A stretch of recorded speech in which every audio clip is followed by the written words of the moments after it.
ಧರ್ಮಸ್ಥಳದ ಶವಹೂತ ಪ್ರಕರಣ. ಧರ್ಮಸ್ಥಳದ ಪರ ನಿಂತ ಹೆಗಡೆ ಪರ ಮುಸಲ್ಮಾನರು ಇಲ್ಲಿಯವರೆಗೂ ಧರ್ಮಸ್ಥಳದಲ್ಲಿ ಯಾವ ಶವನೂ ಸಿಕ್ಕಿಲ್ಲ, ಇದರಿಂದ ಕ್ಷೇತ್ರಕ್ಕೆ ಅಪಮಾನ ಆಗಿದೆ ಎಂದ ಅಕ್ಬರ್ ಪಾಷಾ. ಧರ್ಮಸ್ಥಳದ ಪರ ನಿಂತ ಹೆಗಡೆ ಪರ ಮುಸ್ಲಿಮರು ಹೆಗಡೆ ಪರ ನಿಂತ್ಕೊಂಡಿದ್ದಾರೆ ಎನ್ನುವ ಒಂದು ವಿಚಾರ. ಇಲ್ಲಿಯವರೆಗೂ ಧರ್ಮಸ್ಥಳದಲ್ಲಿ ಯಾವ ಶವನೂ ಸಿಕ್ಕಿಲ್ಲ, ಇದರಿಂದ ಕ್ಷೇತ್ರಕ್ಕೆ ಅಪಮಾನ ಆಗಿದೆ ಎಂದ ಅಕ್ಬರ್ ಪಾಷಾ. ಇದೊಂದು ಅಭಿಪ್ರಾಯ. ಕೊಪ್ಪಳ ನಗರಸಭೆ ಸದಸ್ಯ ಹಾಗೂ ಮುಸ್ಲಿಂ ಮುಖಂಡ ಅಕ್ಬರ್ ಪಾಷಾ ಹೆಗಡೆ ಪರ ನಿಂತ್ಕೊಂಡು ಬ್ಯಾಟ್ ಬೀಸಿದ್ದಾರೆ. ತನಿಖಾ ತಂಡಕ್ಕೆ ಸವಾಲು ಹಾಕಿದ ಅಕ್ಬರ್ ಪಾಷಾ,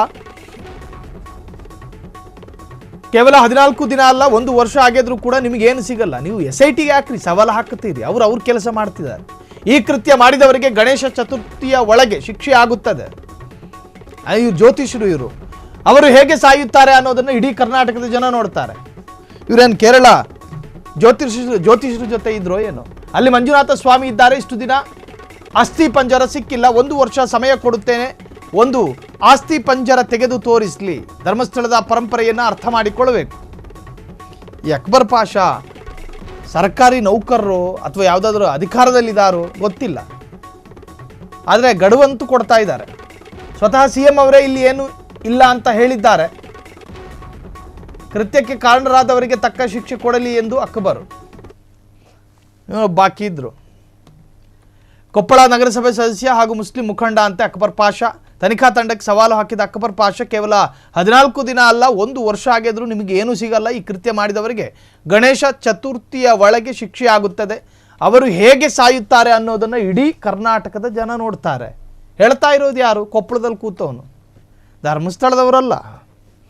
ಕರಾವಳಿಯ ಭಾಗದ ಪರಿಚಯವಿಲ್ಲ, ಧರ್ಮಸ್ಥಳದ ಆಸುಪಾಸಿನ ಗಂಧಗಾಳಿ ಗೊತ್ತಿಲ್ಲ, ಅಲ್ಲೇನಾಗಿದೆ, ಏನೇನಾಗ್ತಾ ಇದೆ, ತನಿಖೆ ಎಲ್ಲಿಗೆ ಮುಟ್ಟಿದೆ, ತನಿಖೆ ಯಾಕೆ ಶುರುವಾಯಿತು, ಹೋರಾಟಗಾರರ ಅಪೇಕ್ಷೆ ಏನು, ಹೋರಾಟಗಾರರ ಮನವಿ ಏನು, ಅಕ್ಬರ್ ಪಾಷಾನಿಗೆ ಗೊತ್ತಿರಲಿಕ್ಕಿಲ್ಲ. ಆದರೆ ಗೊತ್ತಿರೋದೇನು ಅಕ್ಬರ್ ಪಾಷಾಗೆ? JCBಯಲ್ಲಿ ಆಗದವ್ರೆ ಏನೂ ಸಿಕ್ಕಿಲ್ಲ ಅನ್ನೋದು ಗೊತ್ತಿದೆ. SIT ಈ ತನಿಖೆಗೆ ಸಂಬಂಧಪಟ್ಟ ಹಾಗೆ ಏನೇನು ವರದಿ ಮಾಹಿತಿಯನ್ನು ಕಲೆ ಹಾಕಿದ್ದಾರೆ ಅನ್ನೋದು ಅಕ್ಬರ್ ಪಾಷನ್ ಜೊತೆ ಏನಾದರೂ ಮೊಹಂತಿ ಸಾಹೇಬರು ಚರ್ಚೆ ಮಾಡ್ತಾರಾ? ಇಲ್ವಲ್ಲ. ಅದು ಗೊತ್ತಾಗೋದು ಯಾವಾಗ? ಚಾರ್ಜ್ ಶೀಟ್ ಸಲ್ಲಿಕೆ ಮಾಡೋದಕ್ಕೆ 90 ದಿನದ ಅವಕಾಶಗಳಿರ್ತವೆ. ಆ 90 ದಿನದ ಒಳಗೆ ತನಿಖೆ ಅಥವಾ ಅರ್ಧಕ್ಕೆ ಮುಗಿದು ಹೋದರೂ ಕೂಡ ಅದಕ್ಕಿಂತ ಮುಂಚಿತವಾಗಿಯೇ ಕೊಡಬಹುದು, ನ್ಯಾಯಾಲಯಕ್ಕೆ ಸಲ್ಲಿಕೆ ಮಾಡಬಹುದು. ಅದರಲ್ಲಿ ಗೊತ್ತಾಗೋದಲ್ವಾ? ನಾವು ತನಿಖೆಯನ್ನು ಮಾಡಿದ್ವಿ, ಅಗಿಬೇಕಾದ್ರಿಷ್ಟು ಅಸ್ಥಿ ಪಂಜರ ಸಿಕ್ತು, ಅದನ್ನು ಒಂದಷ್ಟು ನಾವು FSLಗೆ ಕಳಿಸ್ಕೊಟ್ಟಿದ್ವಿ, ಆ ಎಕ್ಸ್ಪರ್ಟ್ಗಳು ಇದು ಹೆಣ್ಣು ಅಂತ ಹೇಳ್ತು, ಆ ಎಕ್ಸ್ಪರ್ಟ್ಗಳು ಇದು ಅತ್ಯಾಚಾರಕ್ಕೊಳಗಾಗಿದೆ ಹೆಣ್ಣು ಮಗಳು ಅಂತ ಹೇಳ್ತು, ಹೀಗೆಲ್ಲ ವರದಿಗಳಿರ್ತವೆ. ಅಕ್ಬರ್ ಪಾಷಾಗೆ ಇದೆಲ್ಲ ಗೊತ್ತಾ? ಗೊತ್ತಿಲ್ಲ. ಮತ್ತಿನ್ನೇನು ಗೊತ್ತು? ಇಲ್ಲಿ ತನಿಖೆಗಳಾಗ್ತಾ ಇದೆ, CM ಸಾಹೇಬ್ರು ಹೇಳೋರು ಸದನದಲ್ಲಿ SIT ಅಗಿತಾ ಇದ್ದಾರೆ, ಏನೂ ಸಿಗಲಿಲ್ಲ. ಈ ತರಹದ ಬಾಲಿಶ ಮಾತನಾಡಬಾರ್ದಲ್ವಾ ಅಂತೇಳಿ ಕೂಡ ಈಗ ಸೋಷಿಯಲ್ ಮೀಡಿಯಾದಲ್ಲಿ ಚರ್ಚೆಗಳು ಶುರುವಾಗಿದೆ. ಪರವಿರೋಧ. ಧರ್ಮಸ್ಥಳದ ಪರಂಪರೆಯನ್ನು ಅರ್ಥ ಮಾಡಿಕೊಳ್ಳಬೇಕು. ಇಲ್ಲಿ 2 CMಗಳು ಆಣೆ ಮಾಡಲು ಬಂದಿದ್ರು, ಸ್ವತಃ CM ಅವರೇ ಇಲ್ಲಿ ಏನೂ ಇಲ್ಲ ಅಂತ ಹೇಳಿದ್ದಾರೆ.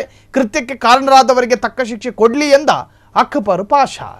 ಕ್ಷಣ ಕ್ಷಣದ ಸುದ್ದಿಗಳಿಗಾಗಿ ಫ್ರೀಡಂ ಟಿವಿ ಸಬ್ಸ್ಕ್ರೈಬ್ ಮಾಡಿ, ಲೈಕ್ ಮಾಡಿ ಹಾಗೂ ಫಾಲೋ ಮಾಡಿ. ಹೊಸ ಸುದ್ದಿಗಳ ನೋಟಿಫಿಕೇಶನ್ಗಾಗಿ ಬೆಲ್ ಐಕಾನ್ ಮೇಲೆ ಕ್ಲಿಕ್ ಮಾಡಿ.